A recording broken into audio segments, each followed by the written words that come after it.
Well, we have been without a lot of Spider-Man news for quite a long time, but recently we found out Spider-Man 4 will be moving forward, and with that, the dam is broken and we have a massive tidal wave of Spider-Man updates. Let's take a couple minutes to dive into this story, which includes aspects of Andrew Garfield Spider-Man, Miles Morales, Spider-Gwen, and Black Cat, all of which are fan favorites. Now, before we dive into it all, make sure you hit that like and subscribe button and ring the bell for all the updates. Also, check out that merch shelf. It's a great way to support the channel.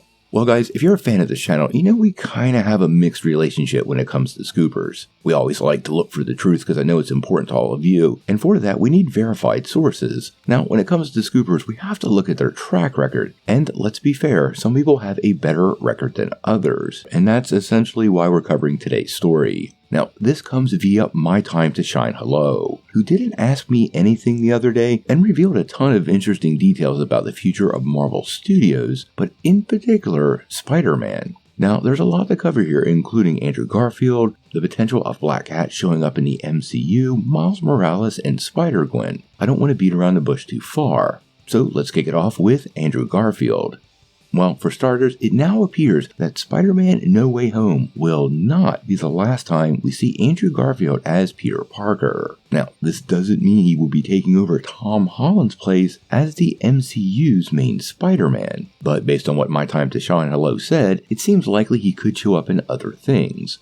Now, during the AMA, he was asked specifically about Garfield showing up post-reboot, and My Time to Shine Hello seemed to confirm that that was a yes, and that it would be more than a cameo or a solo outing, and that he could show up in other stuff. It would make a lot of sense for him to be part of Secret Wars scenes, as he was part of Spider-Man No Way Home, and he's already been part of the MCU. But I have to say, I don't really know how I feel about this one post-Secret Wars. I'm sure Sony has some plans, and would love to use him again, but based on how the contracts work behind the scenes, well, I'm not too sure they're even allowed to do that. I think the Peter Parker version of Spider-Man is pretty much secured in the MCU, leaving the door open for other versions like Miles Morales, who we'll talk about in a couple of minutes, but I don't think they're going to fall back to Peter Parker, and I'm not even that sure that Andrew Garfield would want to do that. He has said in the past they put a nice ending on that character, and he's even slowed down on acting altogether, so getting him back in the tights at his age to start playing Spider-Man again, I think that could also be a bit of a stretch. Now, when it comes to these rights, it often sounds like Marvel might have the better end of the deal, but in that same exchange, My Time to Shine Hello actually confirmed that one particular character the MCU is not allowed to use because Sony has put their foot down.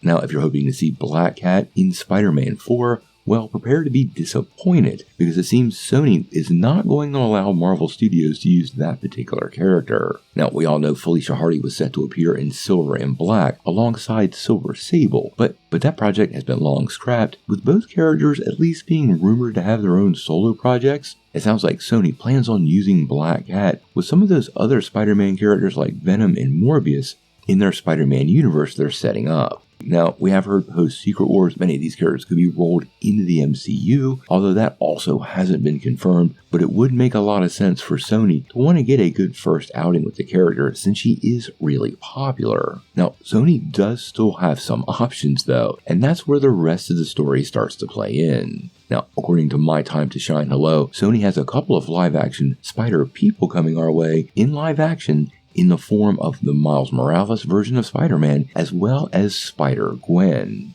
Now, whether these are also part of the MCU or just in Sony's Spider-Verse, well, that's still up in the air, but honestly, Sony needs a version of Spider-Man for all these other Spider-Man characters to interact with while Peter Parker is busy in the MCU, so it wouldn't make a lot of sense for them to lend out Miles, despite how many people would love to see a live-action Miles Morales team up with Tom Holland. Remember, Amy Pascal confirmed a long time ago that there was indeed a Miles Morales live-action project in the works. Just how far along is the question. Sony's kind of infamous for setting up projects and letting them fall down, but Miles' success in animated format is definitely a high-profile success, and I suspect the people at Sony would love to capitalize on that as soon as possible. Now again, all these came via a Q&A from Scooper My Time to Shine Hello. We want to take it with a grain of salt, as we always do with anonymous Scoopers. He does have a decent track record, combined with the fact that many of these stories have surfaced in the past. When all these Spider-People come to life, well, that's the big question, and we're going to have to wait and see.